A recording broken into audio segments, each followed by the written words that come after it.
Greetings, everyone. Hope all of you are having an absolutely fantastic day.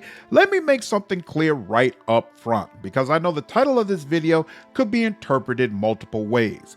The purpose of this video is to pose a question to all fans of Pillars of Eternity. That question is, if Obsidian completely abandoned the D&D Infinity Engine model for Pillars of Eternity 3, would that cause you to not buy the game? Based on Josh Sawyer's comments, which I will play for you in full, he and other members of Obsidian's leadership seem to believe the answer is yes. They are beholden to this framework, and to leave it would be considered a betrayal by fans and Kickstarter supporters. I love the series, but I never supported either game via Kickstarter, and I'm not really an Infinity Engine bro, so I think my opinion matters less here. If you are a fan of this series, especially if you donated money to its creation and or you played Baldur's Gate when it first came out and was attracted to Pillars of Eternity due to nostalgia, I'd love to hear your answer to the question in the comments below.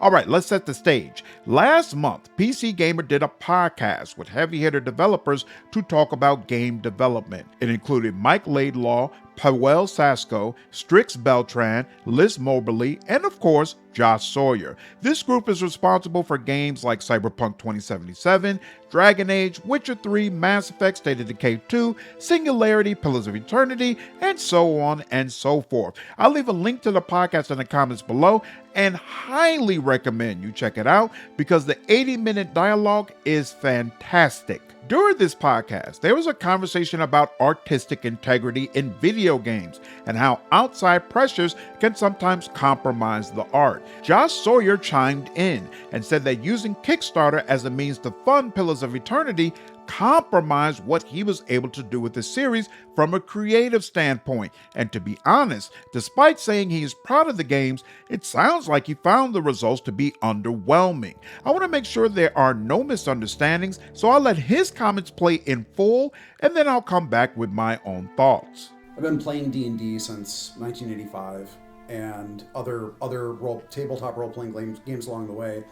And when I got into the industry in 1999, the first game that I got to work on was Icewind Dale. And so I was like, yeah! And like, I was so stoked, and like, very unhealthy work-life balance, as in there was no life balance. But I was so stoked to be making a D&D game and working on Icewind Dale 1 and then Icewind Dale 2 and getting to dump like all these ideas that I had in tabletop into that was really great. And what was really a weird experience, and really honestly, I have to say, it felt like the most compromised games I worked on were Pillars of Eternity 1 and 2, because when I came back to that format, I was like, oh, I worked on these two games, and then I worked on Neverwinter 2, and now I have a bunch of new ideas for how differently I would do it if I were doing it on my own. But they were crowdfunded games, and the audience was like, no, like, we want D&D. We want exactly the same experience as the Infinity Engine games. And I'm like, come on, man. and it was genuinely really hard because I felt like I had come from being a player to a developer and learned a lot over, like a long time. And I was like, I think I can apply new ideas here. But it was a different experience in talking to the audience because it happened very early in development, and everything had already been paid for by them. And so having those conversations was very hard because I did feel a sense of obligation, but also I felt like I was making bad design decisions, ultimately. Like I was making a game worse to appeal to the sensibilities of the audience that wanted something ultra nostalgic. It was very weird. It was a very weird experience, but I mean, I'm still proud of the games, but it was strange because I felt like I went through these phases of the excitement of a player who finally gets to make something that they've always wanted to make, that I never thought I would get a chance to make, and then kind of like, well, now I have new ideas about how to approach this. They've evolved, and I think that I can make something that's an evolution of that. So yeah, it was kind of a weird experience.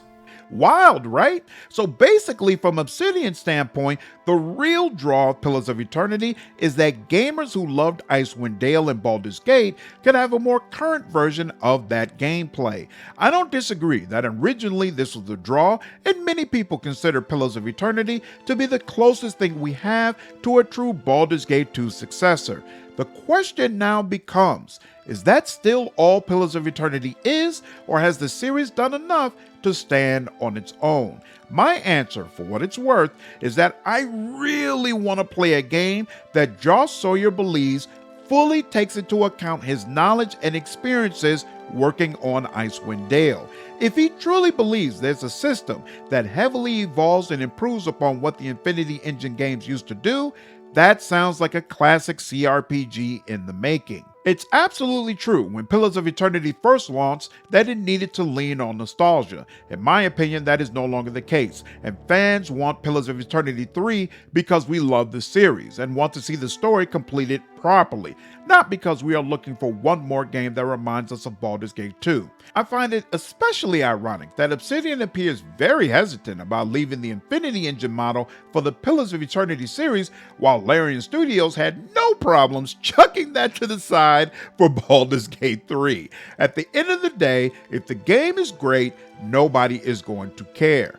That's my thoughts on the matter, but again, I could be wrong. Let me know down in the comments if you would buy a Pillars of Eternity game that looked and played nothing like Baldur's Gate, Icewind Dale, and other games of that type. Hope all of you enjoyed this video. Take care.